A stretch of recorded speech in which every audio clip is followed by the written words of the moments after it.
So welcome everybody. My name is Brian Hurley. I work with a group called Lean Portland, and we're a volunteer group that works with local nonprofits to teach them Lean and Six Sigma principles and concepts. And we've been working probably pretty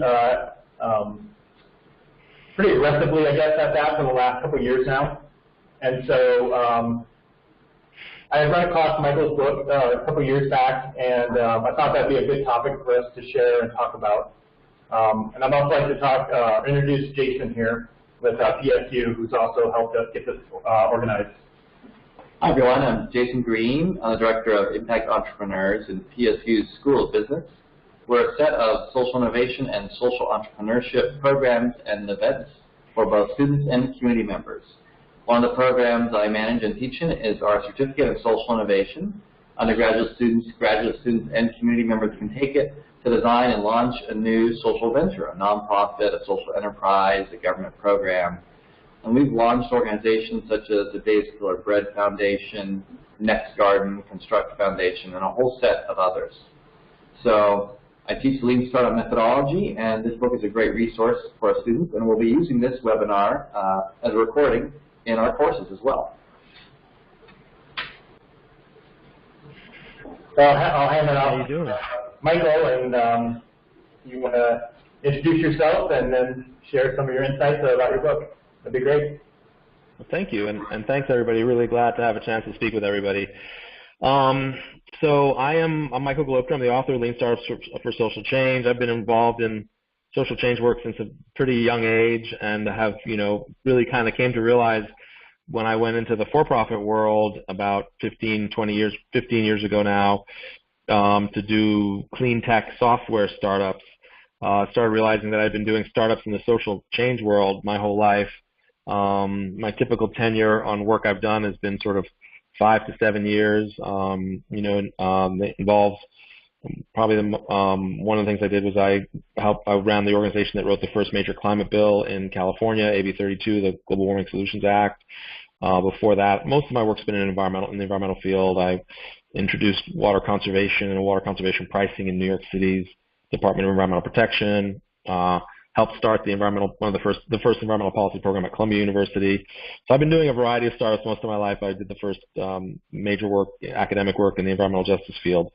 So when I got into real startups, software startups, business startups, I recognized kind of that this was a really major part of my life and the way I'd been working a lot already, and was really interested in how this sector, the software sector in particular, and the tech innovation sector had been moving so fast, and found that there was this technique called a lean startup that we in the social change world weren't familiar with.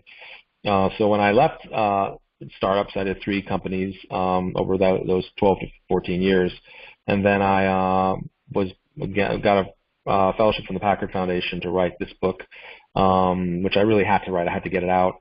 Just too many of my friends who were super smart and super innovative didn't know what was going on in the innovation world, and how important this was. And so I wrote the book and have been consulting and teaching and leading workshops ever since.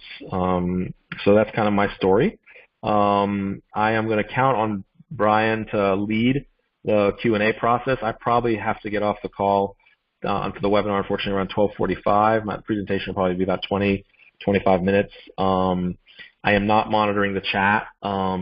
So Brian, if something comes up urgently, please just interrupt and ask a good question if it comes up. I would ask that people maybe chat Brian questions, and I'll take a pause every couple of minutes to see are there any questions, and have Brian moderate that. Sounds great. So that I can focus on what I'm talking to you all about. All right? Great. All right, and you can hear me okay? The sound is good? Yep. All right, terrific. Well, thanks.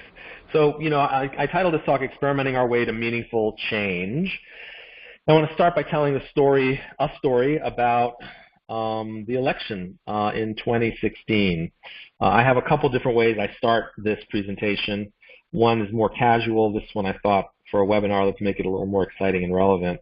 There's a country to win, a presidential election, and you can imagine, let's say that you're Russia, and you're thinking about how do we intervene in a way that's going to make that country more friendly to our government or to our policies. And you start small. You identify the kinds of people that you may want to influence to make a difference.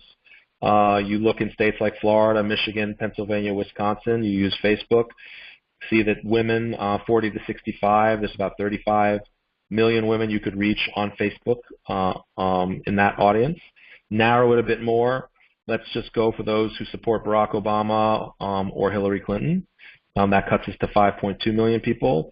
And then, let's actually get really specific and look at those who might be blue-collar workers, employee, or labor union members, and that's 28,000 people. And that's like a segment. Hey, what can we do to maybe affect the votes of 28,000 African-American women who are interested in the trade unions in 4 key states? So you kind of can narrow it down and say, hey, let's run some experiments and see what goes on with different populations that are key. Obviously, you get sent some polling data by the campaign chair, which is what happened. So you can further target the kinds of people that you might want to move. And you say to yourself, well, let's see if we can selectively mobilize voters in 4 key states. Let's make sure we win the purple state of Florida. Without that, we can't do anything.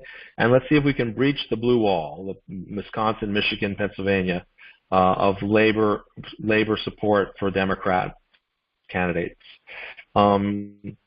So you say, well, let's use Facebook. It's a simple tool. We have access to it. Let's see if we can do it. Let's start running some test ads. These are all ads that were discovered by the FBI and other intelligence agencies to have been planted by Russia on Facebook for key populations. You might start with mobilization. Who can you get out to vote because they're scared about gun violence or other types of violence? They might maybe even feel like they're being targeted as white folks for being racist, or that they are being sacrificed to a more diversity-oriented agenda, whatever the motivation. And maybe they're very scared about immigration, right? These are women, maybe African-American women, union-affiliated, and they're concerned, let's say, about Dora the Explorer crossing the border. You can see some of these ads were, pretty cute, pretty interesting. They look pretty American to me, but they were all Russian generated. Another potential solution is to suppress vote. What are some of the kind of messages that might help with voter suppression? Blacktivist was an organization also formed by the Russians, and they put out messages like this: Black people should wake up as soon as possible. They reminded us, I always joke with my friends, my African-American friends, did you really remember that Hillary said super predator, or did the Russians remind you, right? They were running these kinds of ads so that we could all be irritated at things that Hillary Clinton, as an experienced politician with a long track record, had done in her past. Biden obviously also participated to be more current in this kind of rhetoric to some extent. So the key really here was that they conducted a bunch of incremental experiments, right? They figured out, and these graphics are from one of the FBI's reports on this. They did targeted data collection, figured out who the customers were, who the people that they wanted to reach were. They stole some data, they took over some accounts, but they mostly, just dug around Facebook to try to identify populations. They iterated stories, they ran different ads, saw the effectiveness, created fake accounts, ran a bunch of tests with different personas. And finally, they figured out a way to amplify the message, including with fake accounts. They actually occasionally had real meetups that were with people they paid to show up in places to gather people. I think one of the things that was most alarming to the intelligence community was the president was part and remains part of this sort of false amplification system. They recruited some pretty powerful ways to keep, and grow the people they were trying to influence. They were going after these 4 states. Turns out they spent about $100,000. They spent more money on some other stuff, but on Facebook they spent about $100,000, reached about 126 million people with that $100,000. Trump won, and the margin of votes in these states were very small. It was a total of about, in the blue states, in the blue wall states in particular, just over 100,000 votes made the difference in Trump's victory there. And so basically they spent $100,000 to get 126 million impressions. If you were to run the math on that and assume that They're basically spending about 8/10,000ths of a cent per person they reached. And if you just attribute that spend to the votes that they influenced, assuming some of those people were influenced, and let's assume this was the only way they reached people, although there were others, that's a pretty good price. They paid about 70 cents per critical vote swung in Trump's direction, and they got it. Trump won the election, and the rest is history. So that's an example of a lean effort to take over a country, basically.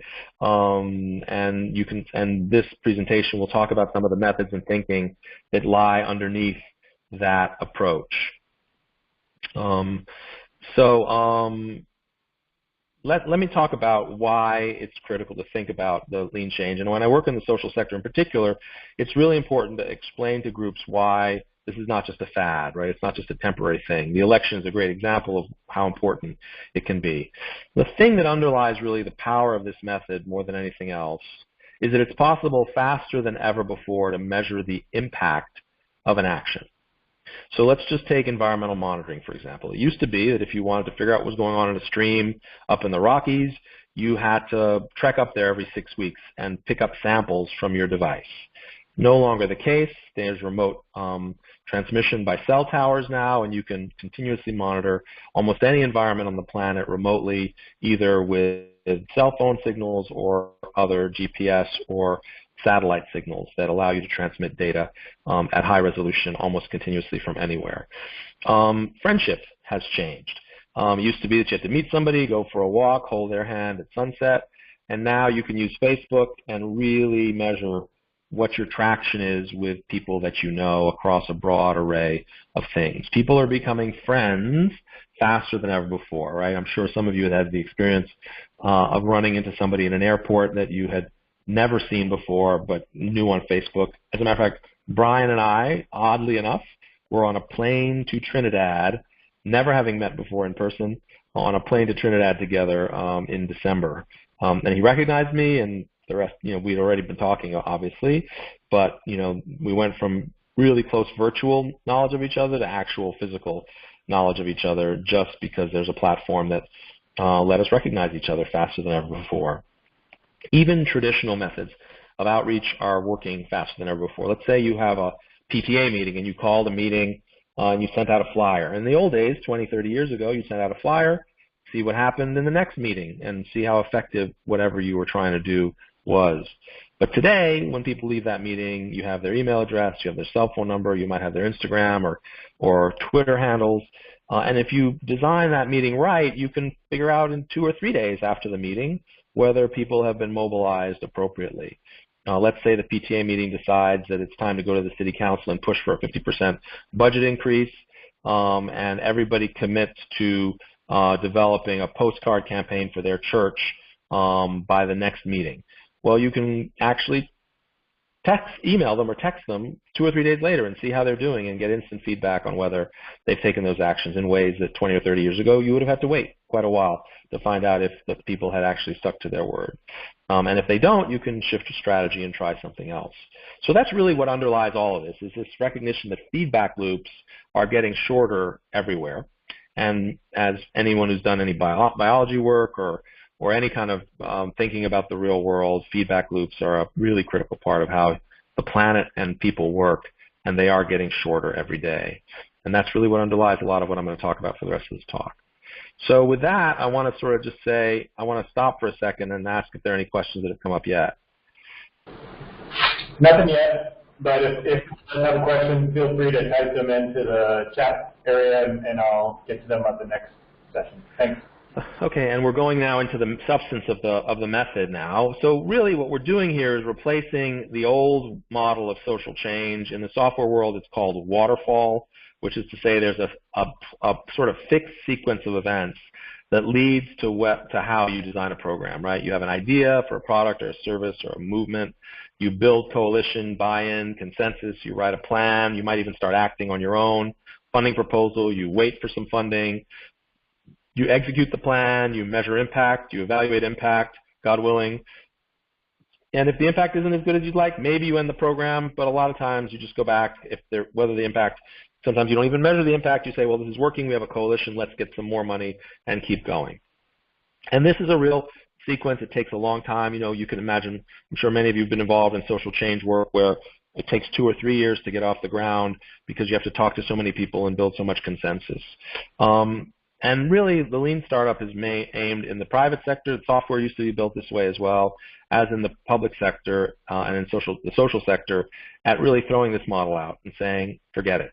And the main reason we want to do that is because at the end of the day, no idea ever really survives first contact with your target.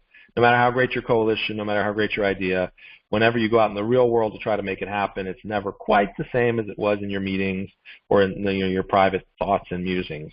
There is always a difference between what happens in the real world and what your plan was. So the idea is, how do we close that gap? How do we find that difference and adjust more and more quickly? And lean change has what I call, has 3 principles and 1 underlying process. Productive failure, or what in the private sector is often called fail fast, agile development as a methodology, and an ongoing focus on efficiency, trying to do things as quickly and as for as low a price as possible.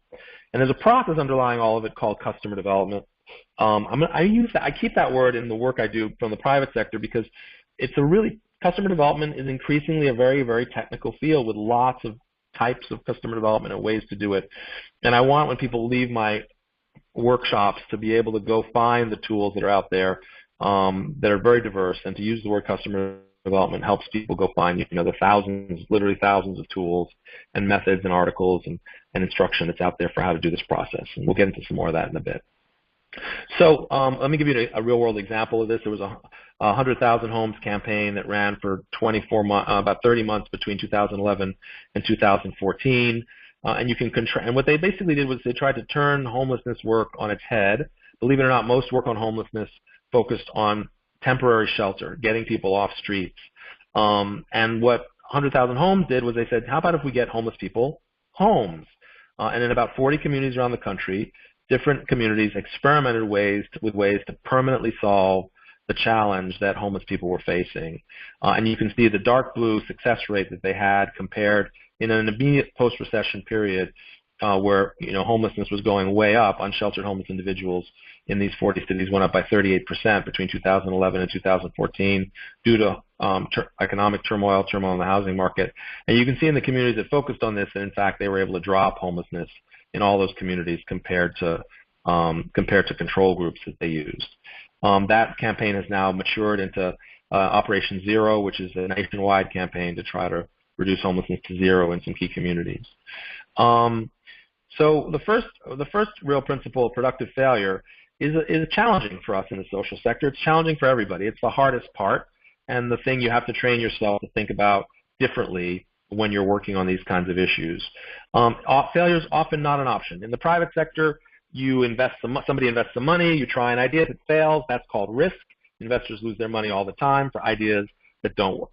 On the other hand, if you have to do something like educate low-income communities or get homeless people into homes so they can live longer and more prosperously, you really can't fail. These are problems that are not going to go away, that will continue to be pressing. Most social problems are. And so the fact that we have this paradox of wanting to fail fast, of wanting to learn, of wanting to experiment quickly so that we can fail quickly, really so that we can look for the next level of success more quickly as well. So it's one of the reasons that it's really important to fail more quickly is, I think there's at least 2 main reasons. One is most social change work has limited social and political capital accessible to it. They don't really, we don't have endless resources. We can't be Uber or Lyft where we bring tens of billions of dollars to conquer a market. And eventually you wear out, particularly the social and political capital, the goodwill, that team, that coalition, will eventually fall apart if you aren't successful. People will find better ways to spend their time. And then the sources of money have different pressures as well. There's something what I call donor regrets or moral opportunity costs, right? When you run a social change program and it fails, it might be bold and innovative, but your donors say, God, I know I could have given that money to a soup kitchen and people would have definitely had food, right? And so there's this way in which you get a little extra bitterness, a little extra regret when a social change project fails. So the ability to fail quickly saves those, reduces that friction, and keeps the opportunity to solve really hard problems broader if you can move more quickly through your failures. And finally, a key part of failing is to learn from your failure, to actually document and say, this is what we know. And if you do that rigorously, and we as a community in the social change sector start doing that rigorously, we can, like in the private sector, start sharing wisdom about things that we've actually in a measured and quantitative way tried and had fail, so that we don't have to continuously reinvent the wheel and can move towards more and more optimal solutions more and more quickly over time. I'll take another deep breath here. I don't see any new questions. Are there any? Doesn't look like it. Okay. So here, I put at the end of this a pretty provocative example of why, where failure is not an option, right? Can we really, as the United States, afford to fail in Afghanistan? Just think of the ways we are skewered on that question right now. A lot of people would say that the Soviet Union's failure in Afghanistan led to its collapse. Can we afford to fail? Have we failed? Do we have social and political capital left to go fix Afghanistan? Or would we have been better off running a more experimental intervention where we tried different things and didn't wear people out quite as much as we have now because of the death toll and the mayhem that our traditional waterfall plans have led to in that campaign? So basically, the second principle of lean change is agile development, using agile techniques, which is to say, represented by this chart, build, measure, learn, queue up what you're trying to learn, run through iterative cycles quickly, put a product out, put an effort out, put a solution out in the world, measure how it works, study it, and change it until it's really working the way you want it to work and is growing in the kinds of ways you need it to grow. And let me show you a little bit of a conceptual idea of why that's so important. In a traditional process of innovation, we think, we make something, maybe we release it to the world, we make it a second time, release it again, and we try to mature a product, just kind of by releasing newer and better versions all the time, right? We might have 3 soup kitchens in a city that a church is trying to open, and they open one, and then they open the second, and they open the third, but maybe they don't really know whether hunger is actually being reduced yet because they haven't measured it. Contrast it with an agile process, and so the area under the curve there is, you can think of its time on the horizontal axis and risk on the vertical axis. Everything under that curve is what you'd call unvalidated effort. It's work that you've done, but you're not sure that it's had an impact. If you contrast that with a smaller incremental approach using agile techniques, you reduce those loops so that you eventually have just a series of small products, minimum viable products, efforts, agile efforts, to test key components of ideas so that you grow the product with much lower risk, right? The area below the curve in each of those orange triangles is a lot smaller than the one under the blue line. And the idea is to kind of just keep iterating and confirming what you need to know or changing what you're doing until you have a confirmed impact. And moving more in smaller agile steps, but moving more quickly with less overall risk, because there's a lot less that you don't know as you move further and further out into the implementation curve. And so you can think from an agile perspective of that wiggle curve as what's called in agile a backlog, right? A sequence of hypotheses. Do people have this problem? Do people want to solve this problem? Does our idea solve the problem?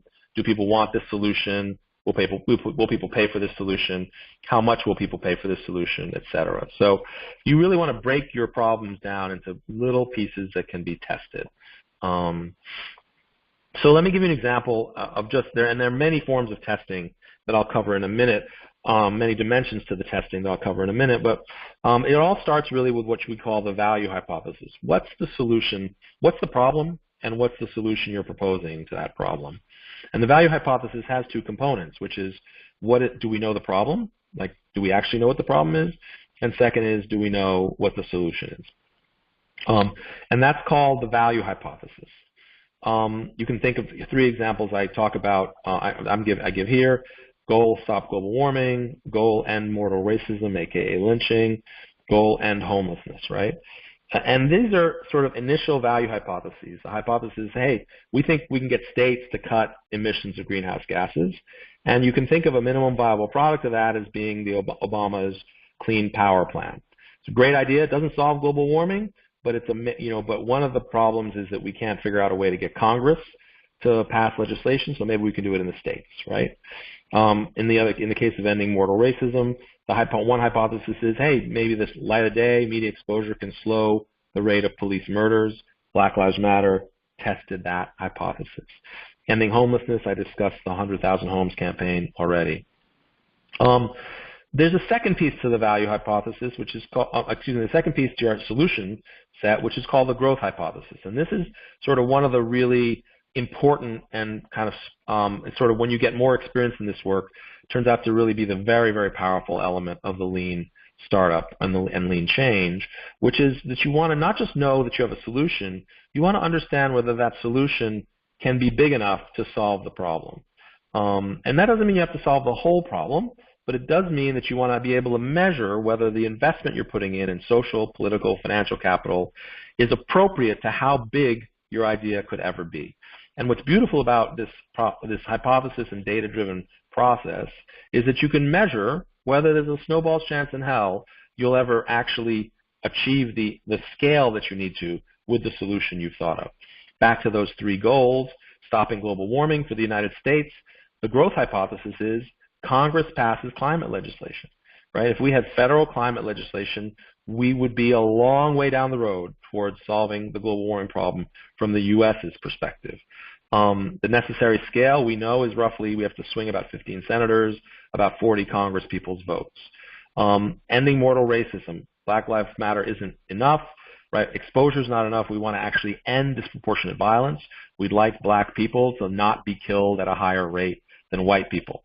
What scale is that? Is it Colin Kaepernick? Is it NFL football players now moving from isolated? One solution, let's put videos up, right, of people suffering violence, rough to watch. Another solution is let's expose millions of people to football players and college football players who feel this is a really big problem and get all of them to think about it differently. An effort that was tried, right? And if we're reaching 100 million people who look at football every month during certain times of the year, is that a solution? Is that the right scale? Clearly, Kaepernick was an MVP that was testing that. Ending homelessness, they've chosen 40 cities to try to go to zero homelessness, and they're now trying it at that scale as well. But what you find when you think about it, what you're doing in your learning is not just testing your ideas, but you're testing how your ideas will grow. And as part of that testing, you're learning the things that accelerate adoption for your ideas, that accelerate the speed at which you can make a difference. I'm going to stop again and see if there are questions yet.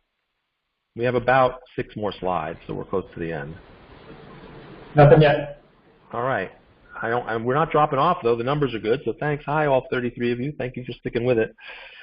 All right, so how does this work? So basically, the last 2 slides have really covered just the solution, right? What's the value proposition? How much can it grow? But there are many other dimensions to whether your solution, your product, your idea will work. They're captured in something called the Lean Canvas, and it's available in my book. It's available somewhat online for the social sector. And really, you can think of all of these 9 boxes generally will help you describe almost anything you're trying to do. And you start really by filling this out like you'd fill out a paper napkin. You put your guesses as to what's going to be true about your project in each of these boxes. You start in the middle. You typically work clockwise from value proposition. The 2 most important boxes are the value propositions and the targets. You don't try to solve all these at once. You want to be sure you know what your value prop is. You want to be sure you know who your targets are. Then it does tend to be that your relationships and the pathways or channels that you reach people are very important. You might want to start thinking about revenue and expense as you get a little deeper in, and then you start really modeling what are the activities, the resources, the partners. The activities can change really radically. An example I use in my book is Title IX activism on campuses, which was started by a series of blog posts at a Northeastern university by a woman who'd been date raped, and morphed into an organization that's the premier Title IX advocacy organization in the country. They didn't start with, hey, let's have a policy arm. They started with, let's tell stories on a blog about sexual assault. And that morphed into what is a powerful organization that has a completely different set of key activities now. So they kind of worked their way around that chart in a way that led them to the most effective type of action eventually.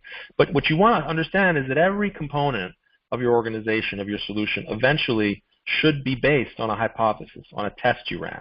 You start by seeing if you have a solution, but eventually you may test different kinds of activities, different kinds of partners, and really come at it not from a waterfall perspective, but from a perspective of, if I make this choice, what will the impact be? Let's go test that as fast as we can at every stage of our growth and moving forward as we mature as well. The key instrument in that kind of testing is called a minimum viable product. If you're on this webinar, you've probably heard that term.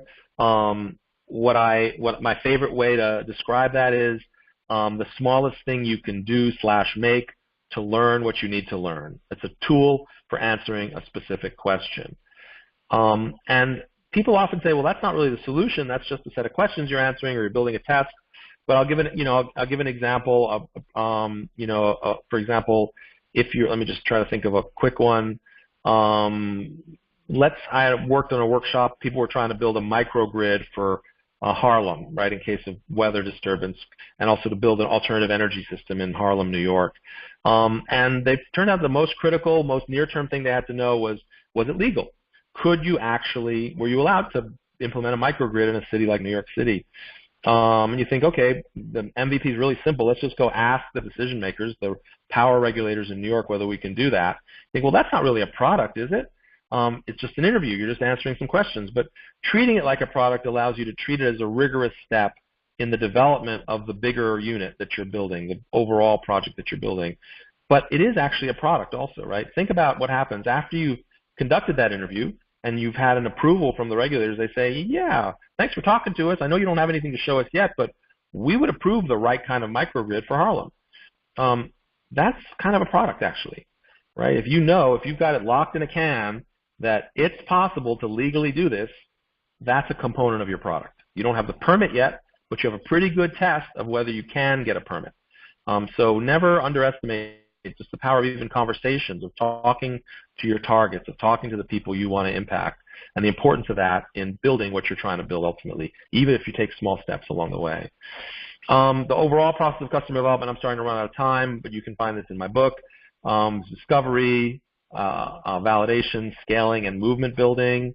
I'm not going to spend a lot of time on this, but this is, a lot of what you're doing. The whole canvas is used really in the first two boxes, and the last two are really some different steps you take once you want to grow. I want to talk a little bit about how we get institutional. What we do. I'm sorry. Let me just talk a little bit about what qualifies as an MVP. Just a second. So there are lots of types of MVPs. You can Google it. There are endless creative MVPs. I'm not going to go into all the details here, but you really want to find a way to feel as if the product already existed, to test behavior by your targets in a way that's as real as possible. So one of your targets is often funders. And no, maybe you can't figure out if you're going to get $1 million check in 6 months, but you can figure out how long it takes them to return your phone call based on your idea. You can send out memos or emails and see how responsive they are. So your first MVP might not be, did we get a check? It might be, we are going to hypothesize that this is such a good idea that funders will meet with us within a month. Okay, let's go ask 6 of them. Oh, shoot, none of them want to meet with us. Gosh, the odds of getting $1 million check seem a lot smaller. Or, yeah, they met with us right away. Looks good. Looks like we could take the next step and eventually iterate our way towards a proposal that they will fund. But there's all kinds of fabulous ways of testing this stuff. Facebook offers a huge amount of them if you use it right. And LinkedIn, Twitter, all those folks have all kinds of ways of engaging large numbers of people with propositions that feel very real, and ways that, short of the final product, simulate people's interest and excitement about what you're trying to do. The key MVP, never be discouraged, is just listening. Get out of the building and talk to the people whose lives you want to change. Stop talking to each other. Stop talking to your allies. Stop talking to your partners. Go talk to the people you want to work with. Go talk to your targets in a designed and intentional way, and listen to the data they give you. So let me talk a little bit at the institutional level, and I'll wrap up. Once you get into bigger organizations, you kind of move into this kind of process can go from being for a particular small piece of innovation, can be incorporated into the life cycle of very big organizations. The core portfolio of an organization is often called the execution arm, where they have business models that they move through that become a big part of their revenue or their impact, depending on whether it's social sector or private sector. But it's important for organizations to have an exploration or an innovation portfolio, that they're introducing ideas in, ejecting them, or moving them to maturity so they eventually become part of the execution engine, part of the core business or core business model or change model of the organization. So they're really increasingly conceptual models for how this kind of small-scale incremental innovation can be used in big organizations to scale and keep an organization healthy and vital. There are also a lot of tools like innovation accounting, which is really, in some sense, the holy grail. You want to get to the point where you're in an organization that's really testing, let's say, 5 or 6 things at once, and that you're measuring the rate at which you test. And ultimately, the way the software companies grow fast and the world's most innovative companies grow fast, and increasingly the world's most innovative social change actors grow fast, is they don't just test their hypotheses, they actually measure how fast they're learning. Because using a rigorous system like Lean really forces you to rigorously say, well, how long, we wanted to open a summer program in 6 cities. We wanted to open a summer program in 1 city. It took us 6 months the first time. Now we want to go to 6 cities. And what did we learn through these experiments about what some of the critical things were? How long did it take us to run the experiment, let's say, that involved recruiting teachers in Chicago? Okay, we did that in 4 months last year. Look at our experiments. Look at how we designed the recruitment process. Can we do it in 2 months? Can we stand up a new program faster? By making learning rigorous and structured in this way, you can accelerate the speed at which you can innovate. Best example I know of this is unfortunately still in the private sector. Intuit, for example, changed its Intuit would develop a new business, and it used to take about 3 years for a new business idea, if a new business idea was going to be successful. And by success, that means it would generate $50 million a year in revenue. It typically took 3 years to understand whether a new business at Intuit would make it to $50 million. Over the last decade, ending about 5 years ago, they got to this point, they reduced that time horizon to 6 months. Today at Intuit, they know whether a business is going to hit $50 million a year in 6 months, down from 3 years. Think about how much of a competitive advantage it gives them to know how to prototype and run a new business. That also can be true for social change work, that we learn about learning itself and that we change the curve that we're learning on so that learning happens faster, growth happens faster, impact happens faster and bigger. I think that's my last slide for this show, so I have a few minutes to take questions. I may be interrupted, but let me just open it up. Thanks. Michael, I just want to say thanks so much. This is Jason Green from Portland State University, one of the co-hosts here. I want to say that is the best description of an MVP I've heard, and I've been teaching courses in Lean Startups for social innovation for years. I love the way you put that. The smallest thing you can do or make to learn what you need to learn, a tool for answering a specific question. And that actually gets around a lot of the hang-ups my students have around MVP. They're like, well, I can't build an app right away, or I can't even build a mock-up. And I love the way you put that, where it's just, you've got that hypothesis, you just are going to test it in the easiest, fastest way possible. Yeah, yeah. Well, we don't take questions right now, Michael, but I see you got your contact information on there if they have questions. Yeah. I'll be sending out a link to the webinar, and then we'll resend out your contact information if someone does want to follow up with you. But again, I also want to really thank you for your time and for sharing. Well, my pleasure. And I hope I can make it up there sometime soon to chat with you all in person. There are basically training techniques about how to do MVPs that we didn't really, obviously I didn't go into today, but in about 90 minutes I can get you started pretty well usually. Yeah, we talked about maybe a live workshop where people could practice some techniques like that. So yeah, if people are interested in that, let us know and we can try to schedule something maybe later this year. Okay, thanks a lot. Okay, thank you everybody for joining, and we'll talk to you soon. Yeah. Thanks.